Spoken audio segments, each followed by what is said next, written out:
네, 김영환입니다. 같이 말씀 묵상하겠습니다. 성령으로 거듭났다라고 하는 조이성이라는 영생 교주가 있었습니다.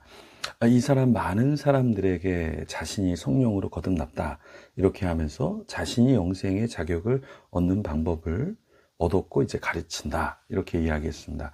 그런데 이 조이성이라는 사람이 자신도 영생하지 못했어요. 죽었거든요. 조이성이 죽기 전에 사람들이 자신을 믿지 않으니까 이 5가지 약속을 했습니다. 첫 번째는 뭐냐면 세계 공산주의를 없애버리겠다. 두 번째, 한국에 태풍이 불어오지 못하게 하겠다. 세 번째, 여름 장마가 못 오게 하겠다. 네 번째, 한국에 풍년이 들게 하겠다. 다섯 번째, 남북 전쟁 못 일어나게 하겠다. 뭐 이런 여러 가지 이야기를 했는데요. 이 5가지 이야기를 사실 지키지 못했습니다. 오늘 본문에 하나님은 당시에 이 조이성과 달리 하나님이 말씀하신 바를 그대로 행하셨거든요. 그 내용을 같이 한번 살펴보겠습니다. 출애굽기 14장 21절에서 31절까지의 말씀입니다. 하나님이 어떤 걸 말씀을 하셨죠? 네, 하나님이 모세에게 바다 위로 손을 내밀어서 하나님이 동풍이 불게 하겠다. 그리고 홍해를 가리겠다. 이렇게 말씀을 하셨는데요. 그대로 되었습니다. 21절 말씀입니다.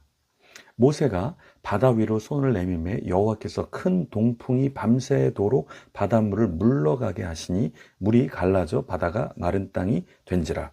모세가 홍해 앞에 딱 섰죠. 그때 홍해의 바닷물로 넘쳐나고 있었잖아요.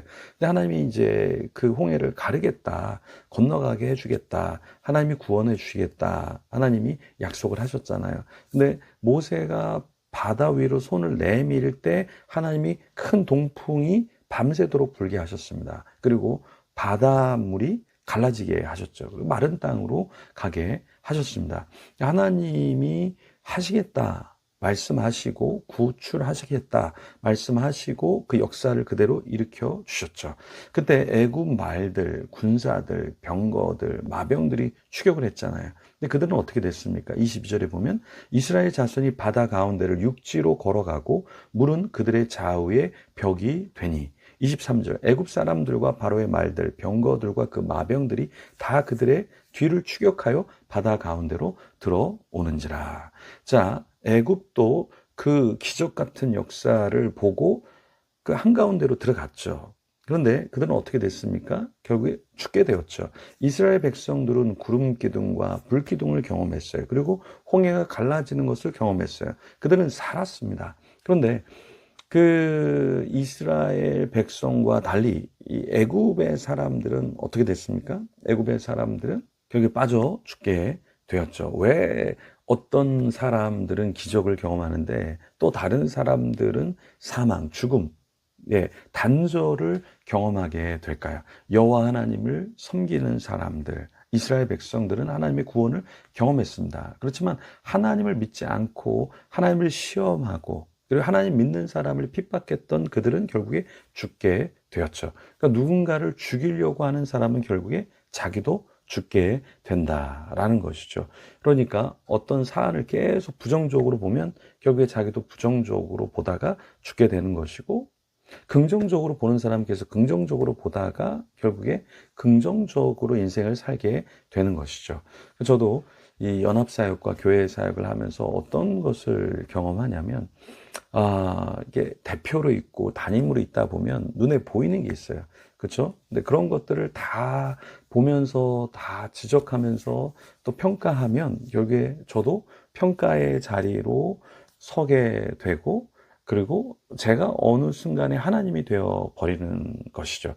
이게 참 위험한 요소이긴 합니다. 그래서 때로는 지적해 줄 것은 지적해 주지만 또 할 수 있도록 누군가 같이 또 뭔가 섬길 수 있도록 해 주어야 하는 것이죠. 다 제 마음에 들고 그렇죠. 다 잘하는 사람들만 세우면 좋지만 때로는 그게 또 독이 될 수 있다. 하나님께서 어떻게 보실 것인가. 그리고 전체 그림에서 조금 더 나아지는 방향으로 방향을 설정해야겠지만, 계속 모든 걸 다 부정적으로만 보고 그렇게 심판한다면 제가 어느덧 하나님의 심판 자리에 있을 수밖에 없는 그런 위험에 처하게 되겠죠. 그래서 여러분이 저를 위해서 또 기도해 주시고, 또 저도 하나님의 뜻이 무엇인가, 죽이는 자리가 아니라 살리는 자리로 더 나아가야겠습니다. 자, 24절에 보면 새벽에 여호와께서 불과 구름 기둥 가운데서 애굽 군대를 보시고 애굽 군대를 어지럽게 하시며, 25절 그들의 병거 바퀴를 벗겨서 달리기가 어렵게 하시니 애굽 사람들이 이르되 이스라엘 앞에서 우리가 도망하자. 여호와가 그들을 위하여 싸워 애굽 사람들을 치는도다. 자, 여기 하나님께서 이 애굽의 군대 병거들을 다 파괴시키는데요. 근데 보니까 병거 바퀴를 벗겨서 달리기가 어렵게 하시니 아주 구체적으로 묘사가 되어 있습니다. 하나님께서 뭔가를 하시는데 그냥 대충 하시는 게 아니라 아주 구체적으로 병거가 달리지 못하도록 하나님이 역사하시는 것이죠. 모세가 이런 장면을 보면서, 이스라엘의 이런 장면을 보면서 어떤 마음이 들었을까요? 어떤 생각이 들었을까요? 하나님이 아주 구체적으로 인도해 주시고 구체적으로 적들을 물리치는 그 하나님을 보면서 그들이 하나님을 찬양하고 놀라워했을 것입니다. 그러니까 신앙은 무엇인가? 신앙은 때로 그냥 평범한 것 같지만 그 평범함 속에서 하나님이 역사해 주신 것을 우리는 경험하게 되죠. 그렇죠? 그래서 일상적인 삶 속에서 그냥 평범하게 사는 것 같지만 우리가 뒤를 돌아보면 야, 이게 기적이구나. 홍해가 있는데 홍해를 가르친 하나님. 그때 당시에는 하나님을 찬양하지만 우리의 일상 삶에서 얼마나 하나님께서 계속해서 홍해를 가르치고 우리 삶에 구체적으로 역사해 주시는지 우리가 몰라서 그렇지, 호흡하는 것, 우리의 세포들이 그냥 움직이는 것, 그리고 오늘 일과를 일상적으로 감당할 수 있는 것, 이 모든 것이 다 기적 아니겠습니까? 26절에 보면 병거와 마병들을 다 물리치신 뒤에 다시 어떻게 하나님께서 하십니까? 물이 다시 흐르게 하셔요. 그죠? 하나님의 기적적인 섭리 역사가 계속 있으면 좋겠지만 그 역사가 끝난 뒤에 다시 일상으로 돌아오게 되는 것이죠. 우리도 마찬가지입니다. 우리가 하나님의 기적을 경험하지만 때로 우리는 다시 일상적인 삶을 접하게 되죠. 그 일상적인 삶 가운데 하나님이 또 기적을 베풀어 주시죠.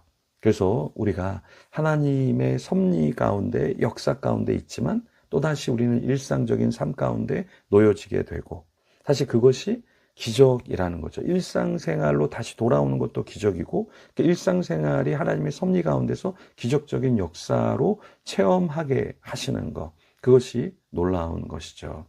그 당시 익사에 가는 군사들을 보고 이스라엘 사람들은 하나님을 찬양할 수밖에 없었죠. 하나님이 우리의 진짜 구원자시구나. 우리가 어려움이 있을 때 하나님께 기도하잖아요. 극적으로 어떤 어려움이 해결이 되잖아요.